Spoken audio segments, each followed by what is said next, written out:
Assalamualaikum warahmatullahi wabarakatuh. Perkenalkan, nama saya Ilsa Yuni Fauzia sebagai pembimbing kelompok 2 literasi di SD Negeri Nyalindung.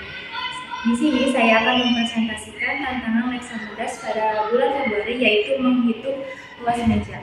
Nah, untuk panjang meja ini yaitu 120 cm dan lebarnya 54 cm. Rumus luas persegi panjang kali lebar, jadi 120 dikali 54 hasilnya 6.480 cm persegi. Wassalamualaikum warahmatullahi wabarakatuh.